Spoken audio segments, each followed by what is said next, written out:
wow, na-shock tayo doon. Hindi. No? So, eto na naman tayo.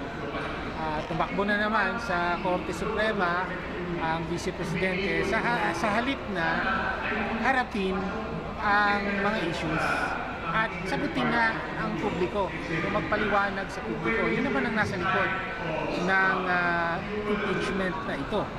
No? At again,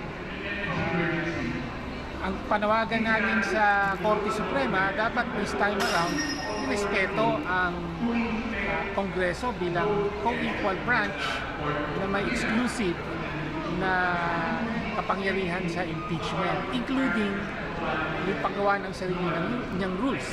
Kaya gusto ng petition ng Vice President ay sabihin na invalidate ang rules ng House. So ibig sabihin, ang gusto niya mangyari ay ang Supreme Court ang gumawa ng rules on impeachment. Labag ito sa Constitution. Sir, labag din daw sa 1-year bar yung third and fourth kasi validate. Sinet aside na yung 1 year. Yun ang sinasabi natin nung paman, no? Kahit nung dinismiss yung first complaint, no? Laban kay Vice President, at ang sinasabi natin dito, walang anumang impeachment na mangyayari kung lagit-lagi ay tatakbo yung accountable official at papatulan naman ng Supreme Court on the basis of rules. Walang impeachment na mangyayari, walang mapapanagot na opisyal kung lagit-lagi ay panghihimasukan ang mga rules ng House sa impeachment.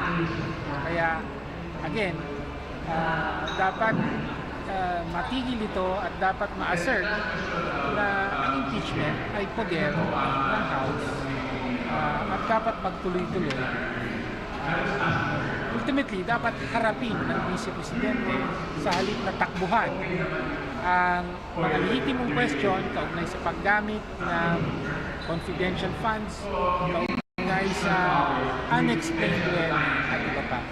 Sir, yung April 14 hearing, tuloy naman habang Tama yun. Yan.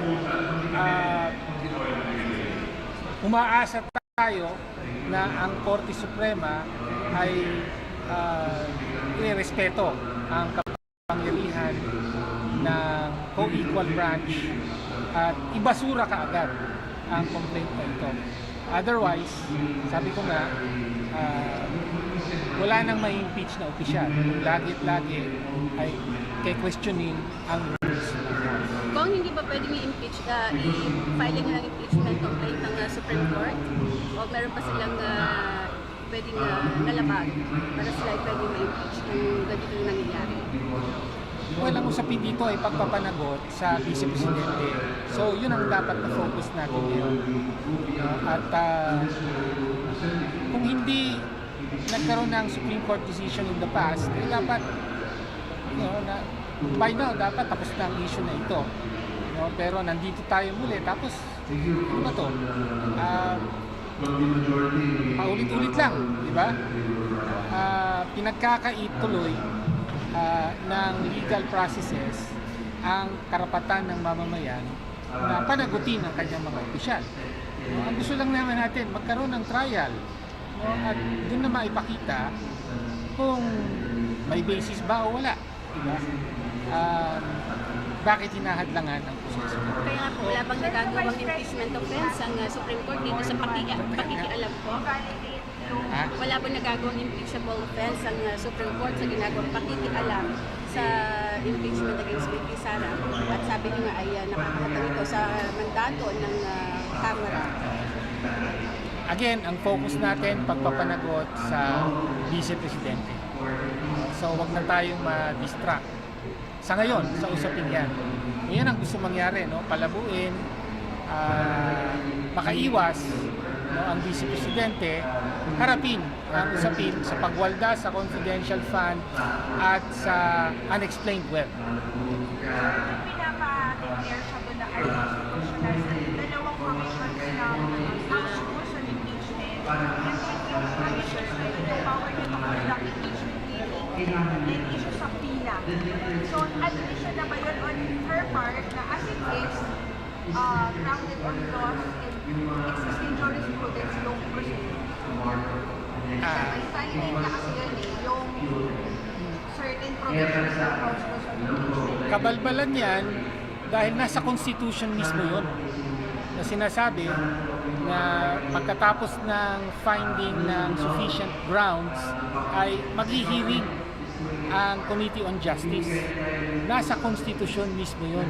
Anong ke-questionin sa Korte Suprema ang Constitution mismo? So, kabalbalan talaga at dapat kagyat na ibasura ang complaint na ito at harapin na lang ng Vice Presidente. Okay. So, ulit. Kabalbalan talaga ang petition na ito. Kine-question mismo ng Vice Presidente yung Constitution. Sa Constitution mismo ang nagtatakda na maghihiring ang Committee on Justice. So, ang Supreme Court dapat kagyat na ibasura ang complaint na ito.